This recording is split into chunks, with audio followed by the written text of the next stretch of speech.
Hello, hello les amis Gémeaux, ascendant Gémeaux, signe lunaire en Gémeaux, bienvenue pour cette guidance générale du mois de mai 2023. Alors bien sûr, ce sont des énergies qui peuvent parler à certains Gémeaux dès à présent et parler à d'autres un peu plus tard dans le mois de mai, donc n'hésitez pas à revenir sur ce tirage si toutefois il ne vous parlait pas dès à présent. Je vous rappelle que c'est un tirage général qui ne va pas parler à tous les Gémeaux de la même façon, qui ne parlera pas d'ailleurs à certains Gémeaux, à peut-être quelques cartes par-ci par-là. C'est pour ça que je vous conseille toujours de regarder la vidéo de votre signe ascendant et de votre signe lunaire pour avoir soit des compléments d'information, soit avoir un tirage qui vous parle davantage. Prenez ces messages avec beaucoup de discernement, uniquement ceux qui vibrent avec ce que vous vivez actuellement. N'hésitez pas à adapter mon vocabulaire à votre situation. Dans la barre d'infos juste en dessous, vous trouverez mon adresse email si vous désirez des renseignements pour les tirages personnalisés. Vous trouverez également différents liens qui vous mèneront vers les guidances que j'ai effectuées pour votre signe récemment, comme par exemple quelle est la bonne surprise qui vous attend en mai 2023, et également la guidance professionnelle et la guidance sentimentale du mois d'avril 2023 qui est encore à votre disposition. Allez, on y va avec l'énergie principale ici qui vous accompagnera pendant le mois de mai.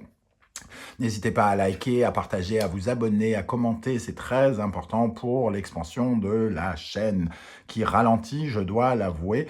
Peut-être qu'il faut que j'amène des changements, de la nouveauté, je vais y réfléchir. N'hésitez pas à me faire vos propositions si vous avez des éléments de réponse, pourquoi pas. Allez, on a la papesse qui nous dit ici à l'endroit, qui nous dit que les événements secrets évoluent positivement pour vous.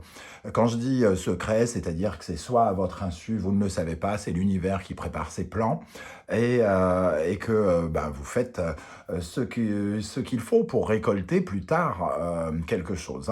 C'est-à-dire que en ce moment, vous êtes peut-être en train de préparer des choses qui vous amèneront des résultats plus tard, vous ne le savez pas encore, mais c'est un peu l'influence de cette papesse comme ça. On vous dit de faire ce que vous avez à faire avec confiance et d'être, comment dire, d'être relié à votre intuition, d'écouter votre intuition en ce moment et peut-être de faire des choses d'une certaine manière, comment dire, avec discrétion, ou alors la papesse nous dit que peut-être secrètement, on parle de vous en ce moment favorablement, on parle de vous en bien peut-être, en tout cas ce sont ces énergies-là qu'il faut y voir. La papesse, c'est aussi celle qui apprend, qui connaît, donc peut-être vous avez des éléments de réponse, vous cherchez des éléments de réponse, vous préparez, vous regardez, vous lisez, vous vous documentez, vous êtes en apprentissage par exemple, ou cherchez un apprentissage. La papesse, elle analyse, elle réfléchit, elle espionne, elle surveille, elle observe toutes les sources de connaissances qui peuvent lui donner des choses, entre guillemets. Donc, elle est ici positive, elle parle d'une certaine forme de passivité. Peut-être que si vous attendez du mouvement, ce n'est pas encore tout à fait maintenant que les choses vont se mettre à bouger avec la papesse, mais c'est en bonne voie, j'ai envie de dire. Alors, on va regarder la première colonne pour commencer et on viendra compléter avec le tarot Symbolon. Quel sera votre état d'esprit, les amis Gémeaux, en mai 2023? Le 9 de bâton. Votre état d'esprit, il est en fait de faire progresser les choses, d'avancer doucement vos pions et de mener à bien un projet. Alors quand je dis un projet de changer de vie, un projet de changer de travail, un projet je sais pas, de sortir une œuvre, une création ou quelque chose comme ça. En tout cas, elle vous apporte, comme cette papesse, beaucoup de sagesse, beaucoup de réflexion. Elle parle d'accomplissement, donc on veut accomplir quelque chose, on veut aller jusqu'au bout de quelque chose, on avance avec prudence, on a une certaine forme de maîtrise, une certaine forme de discernement dans les efforts que l'on fait. Et les efforts amènent finalement des résultats que vous ne voyez peut-être pas encore, mais en tout cas vos démarches, votre façon de défendre vos projets et d'avancer jusqu'à leur aboutissement se passe entre guillemets correctement, j'ai envie de dire. Quel est votre principal défi pour le mois de mai? Le roi d'épée. Le roi d'épée, ça nous parle de discernement, lui aussi, d'intelligence, il nous parle comment dire, de puissance, de garder votre pouvoir personnel, de croire en votre pouvoir personnel et intellectuel. Hein. Il est important de cela. Et le roi pardon, d'épée va vous mettre probablement devant des décisions qui vont finalement vous demander un petit peu de courage, hein, voilà, il va falloir peut-être faire face à quelque chose d'une autorité, faire preuve d'autorité sur vos projets ou que quelqu'un intervienne, quelqu'un va peut-être intervenir de façon un peu, j'allais dire, judiciaire ou de façon administrative. Ce roi d'épée, en tout cas, il nous parle de garder son discernement, de regarder correctement la situation devant laquelle vous êtes. Qu'est-ce qui va se passer concrètement? Le 8 de bâton. Le 8 de bâton nous parle de mouvement rapide, hein, et en général, les 8 nous parlent de bouleversement ou de changement. Donc, il peut y avoir quelque chose qui avance de façon un peu inattendue, peut-être. C'est un mouvement, donc un déplacement, peut-être, une nouvelle aventure qui se propose à vous. Peut-être qu'il y a, avec cette carte, une certaine forme d'instabilité et d'incertitude par rapport comment dire, à un mouvement. Peut-être qu'un mouvement est en train de s'opérer comme un virage à prendre ici, une perturbation, et il faut peut-être dévier un petit peu et continuer à avancer un petit peu de biais quelque part. Qu'est-ce qui va vous aider, les amis Gémeaux? Le 2 de bâton, qui va très très bien avec cette papesse. Hein. Ce qui vous aide, c'est d'analyser, de réfléchir, de voir toutes les options, d'analyser les options que vous avez, et éventuellement de voir ce qu'il y a de mieux pour vos projets, justement. De faire une certaine forme de plan, d'organiser, de structurer votre projet un peu plus pour qu'il soit plus clair ici. Et peut-être prendre des décisions par rapport aux options que vous choisissez. Donc, il y a peut-être plusieurs routes devant vous, hein, et il est peut-être question ici, justement, de se rendre compte qu'on en a peut-être plusieurs et qu'il est peut-être question d'en changer, de bifurquer un petit peu. Qu'est-ce qui pourrait vous freiner? L'As de Pentacle. Alors, l'As de Pentacle, il est habituellement est très très positif, hein, puisqu'il nous parle d'une opportunité. Ici, ça nous parle de peut-être justement de rater une opportunité. On peut peut-être se retrouver devant une opportunité et on vous invite à revoir finalement vos priorités. Peut-être que vous passez à côté de quelque chose sans même vous en rendre compte. Et il est peut-être question d'un deuxième chemin, d'une deuxième option ici pour votre projet. Et c'est pour ça que la papesse, elle réfléchit intelligemment, elle se fie à son intuition, peut-être pour ne pas louper quelque chose ici. Pour ne pas, comment dire, rater quelque chose. L'As de Pentacle peut nous parler d'une opportunité financière aussi, de quelque chose de très positif, de prospérité, de réussite. Donc, ce qui peut vous freiner, c'est de ne pas croire en votre réussite aussi, de ne pas avoir suffisamment confiance en vous pendant ce mois de mai, par rapport au fait que peut-être les choses n'avancent pas aussi vite que vous le voudriez et que vous ne vous rendez peut-être pas compte des résultats de ce que vous êtes en train de mettre en place. Vous envoyez des CV, les réponses ne sont pas... il n'y a pas de réponse, par exemple. Ça ne veut pas dire que les choses ne sont pas en train de se passer. Avec la papesse, c'est cette période, par exemple, de réflexion que les gens prennent, que les entreprises prennent pour prendre leurs décisions. Ça ne veut pas dire que vous n'allez pas être pris ou que vous allez être pris. Mais avec la papesse, en tout cas, ce que vous faites, c'est bien. Ça évolue dans le bon sens. Attention tout de même de ne pas passer à côté de quelque chose ici, de revoir vos priorités. Qu'est-ce qui se passe dans le domaine émotionnel, affectif, relationnel, amoureux, dans le domaine du cœur? On essaye de stabiliser quelque chose concrètement, on prend des décisions concrètes, hein, entre guillemets, pour stabiliser la vie émotionnelle.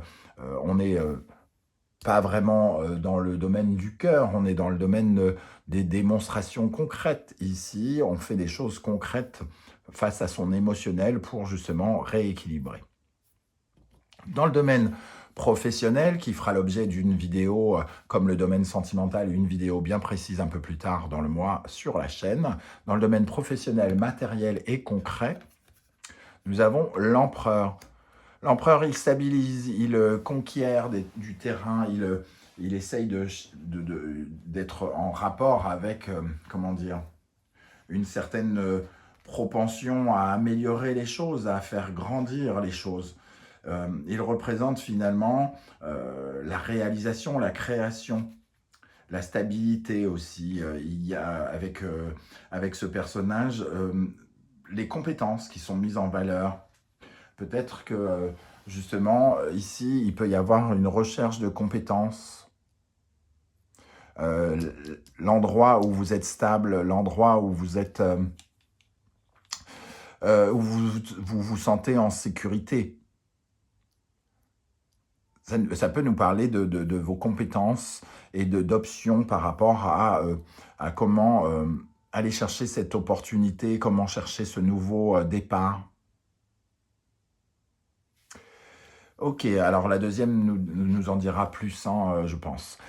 Dans votre intériorité, nous avons le 10 de bâton.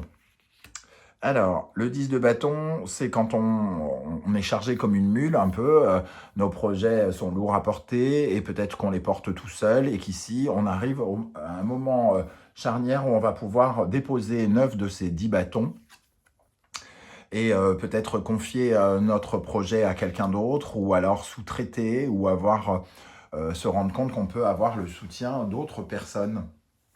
Ce 10 de bâton, c'est persévérer aussi, c'est aller jusqu'au bout du bout pour vos projets, ne pas relâcher vos efforts. Donc il faut, vous êtes en train, dans votre intériorité, d'essayer de trouver du courage, hein, de la force et de la détermination pour aller jusqu'au bout de quelque chose.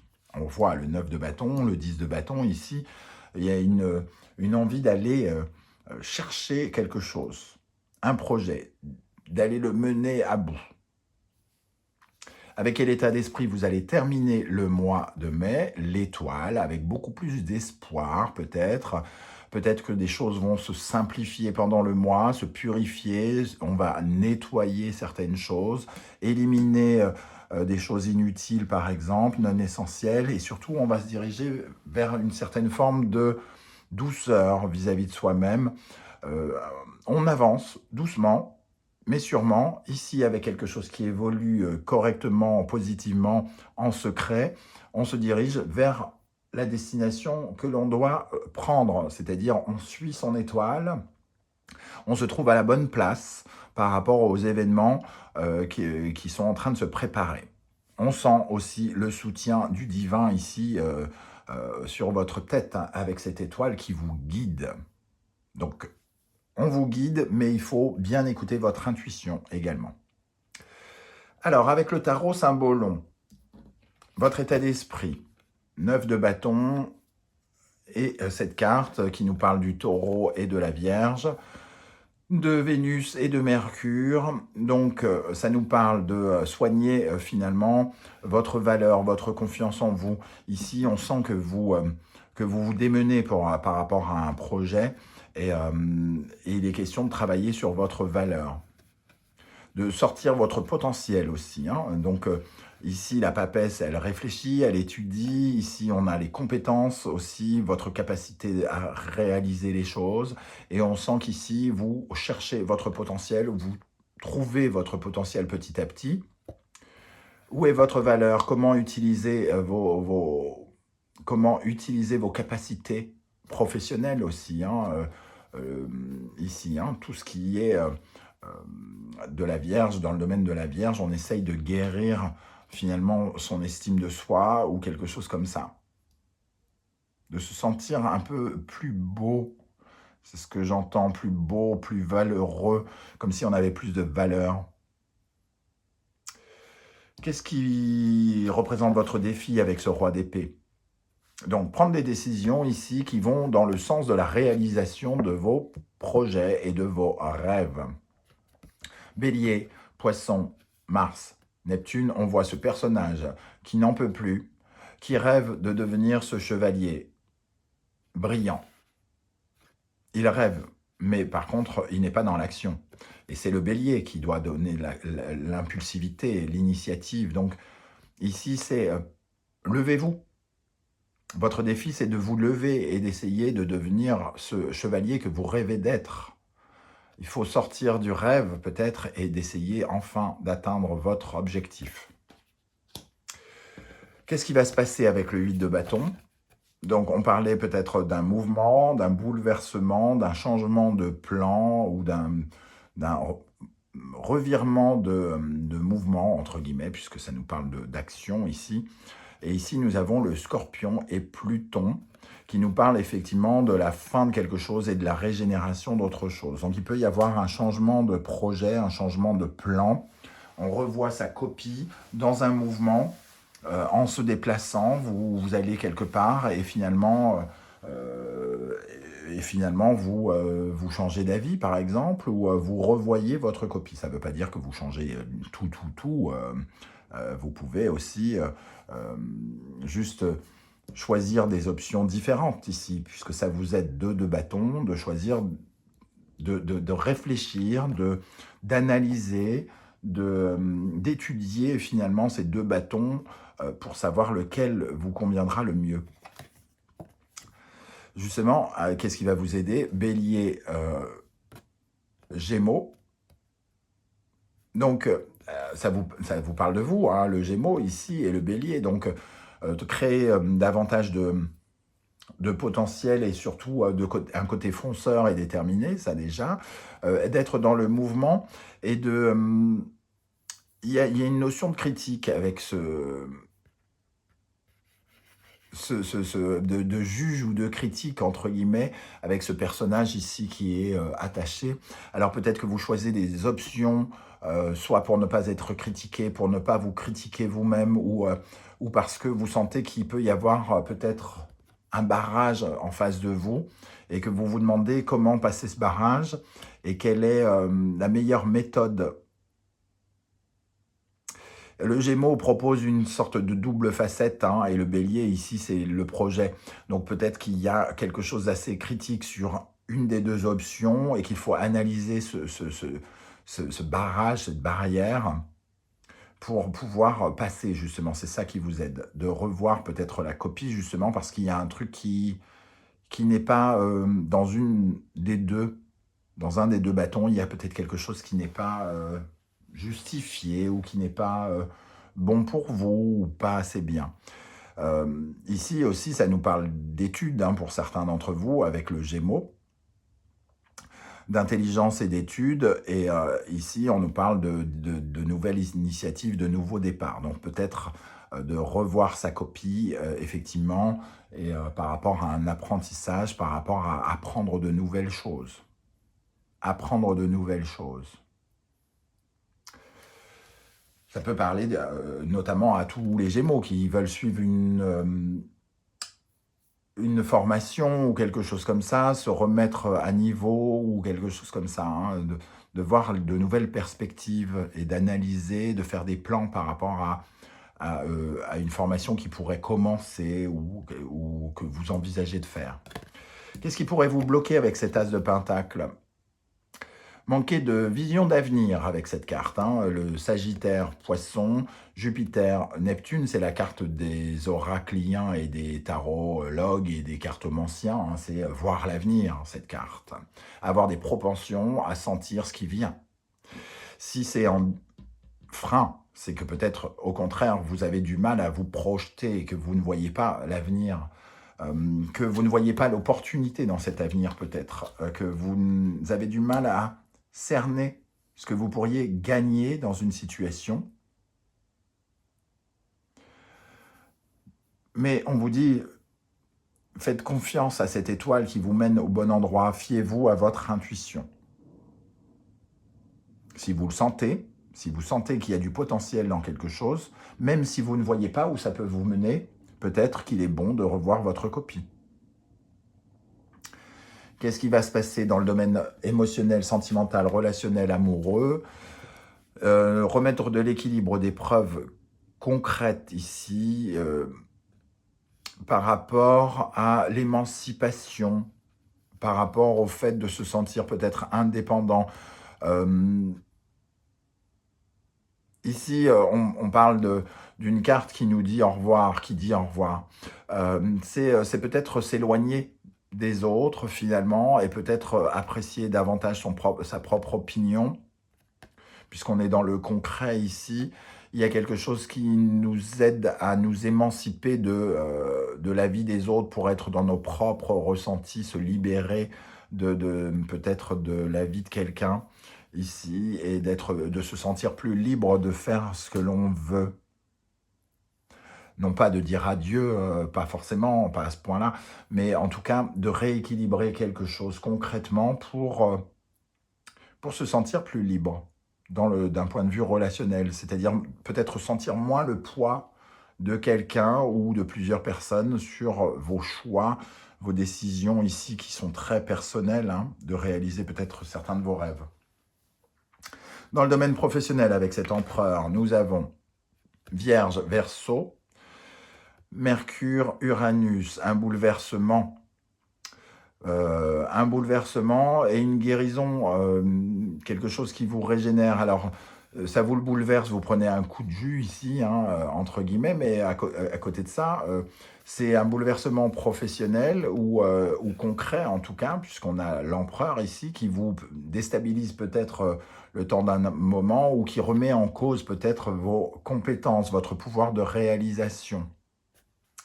Donc, depuis tout à l'heure, je parle d'un revirement, de faire de nouveaux choix, et ça a l'air d'appartenir un peu au domaine du concret ou au domaine du professionnel ou du domaine matériel.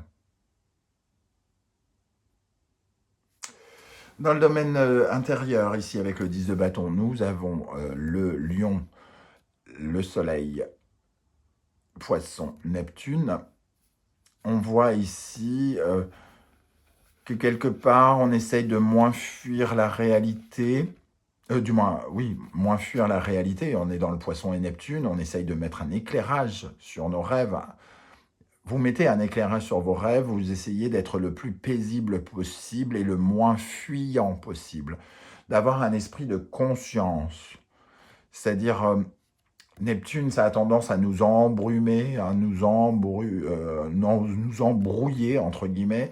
Et ici, on voit qu'on essaye d'avoir des révélations sur qui l'on est, ce dont on rêve, prendre conscience de notre être au plus profond de nous-mêmes, justement, peut-être pour nous épanouir, apprendre à nous découvrir, j'ai l'impression aussi. Et pour terminer, avec quel état d'esprit vous allez terminer le mois avec l'étoile? Nous avons finalement le pape, ici, hein, avec l'énergie du Sagittaire et de Jupiter. On sent quand même que la chance et la protection est avec vous, hein, l'étoile et le pape, hein, ici. On a l'expansion du Sagittaire ici avec l'étoile. Et on vous invite véritablement à être optimiste, ou à la fin du mois, vous allez être finalement plus optimiste. Il y a sans doute quelque chose qui s'éclaire quand même. Vous avez peut-être un peu plus de perspective, même si il y a encore des choses très très floues. Peut-être que vous aurez beaucoup plus confiance en vous et beaucoup plus confiance en l'invisible au final. Et il y a de quoi se sentir en tout cas protégé. Je ne sais pas comment vous allez ressentir ces énergies, mais j'ai l'impression, en tout cas, ici, qu'on nous dit ça avance. Ne vous inquiétez pas, ça avance. Continuez à semer vos petites graines. Un jour, vous récolterez ce que vous êtes en train de semer. Voilà comment je reçois ces messages, les amis Gémeaux. Je ne sais pas du tout comment ça va vibrer pour vous. Alors, peut-être que ça ne va pas du tout vous parler ou que quelques cartes vont vous parler. C'est pour ça que je vous conseille toujours de regarder la vidéo de votre signe ascendant et de votre signe lunaire. N'hésitez pas en tout cas à commenter, j'aurai plaisir à vous lire et à vous répondre. Et si vous ne voulez pas dévoiler votre vie, un petit émoticône en commentaire et j'aurai plaisir à vous saluer, à voir votre présence, c'est cool. N'oubliez pas de liker, de partager, de commenter, de vous abonner si ce n'est pas déjà fait pour m'aider à développer la chaîne. Je vous en remercie profondément. On se retrouve très très bientôt avec une nouvelle guidance. En attendant, prenez bien soin de vous les amis Gémeaux. Merci d'être là et à bientôt. Ciao, ciao!